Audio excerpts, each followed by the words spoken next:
deux scènes.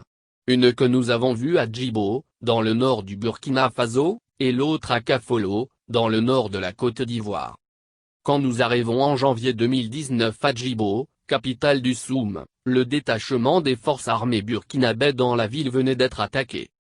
Les habitants étaient très apeurés. Personne ne voulait parler à personne, même pas à son voisin. Nous ne comprenions pas pourquoi les populations étaient encore terrifiées, alors que visiblement il n'y avait plus trace de djihadistes dans les environs. C'est seulement la nuit tombée que nous avons compris la raison de la peur générale. Cette nuit-là, malgré les renforts venus de Ouagadougou, une autre attaque eut lieu. Sans qu'on ait pu attraper un seul assaillant. Le nord du Burkina Faso avait visiblement échappé aux autorités militaires. Hier à Kafolo, on n'a lu la peur sur aucun visage. Ni dans le village, ni dans les contrées environnantes. On a pu faire des interviews sans problème et même des selfies. À Djibo, les djihadistes étaient partout, mélangés à la population. D'où la peur qui animait les gens. C'est justement la première différence entre le nord du Faso et celui de la Côte d'Ivoire.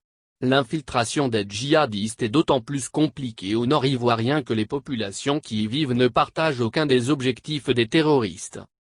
Le second élément de la percée de l'extrémisme violent dans les zones sous contrôle djihadiste en Afrique de l'Ouest est l'absence de l'État et la disette totale dans les villages conquis. Le nord de la Côte d'Ivoire ne roule certes pas sur l'or mais point de disette. Les paysans, grâce à l'agriculture et l'élevage, réussissent à se nourrir. Anacarde, coton, mangue pour les cultures d'exportation et mil, riz, maïs, igname, et setra, pour le vivrier. Les villages ont quasiment tous bénéficié d'un investissement de l'État, écoles, dispensaires, maternités, électricité, hydraulique villageoise. Hier, notre équipe a échangé avec le directeur général d'une entreprise de reprofilage de voies secondaires. Nous sommes à la tâche. Les responsables de l'AGEROUTE qui nous ont envoyés ici veillent au bon déroulement des travaux. Nous ne relâchons pas et les récents événements n'ont changé en rien notre plan de travail, a expliqué Alain Claude, le patron de l'entreprise d'entretien routier dans la sous-préfecture de Sikolo dont dépend administrativement Kafolo. Ces travaux sont inimaginables dans une zone fortement sous menace djihadiste.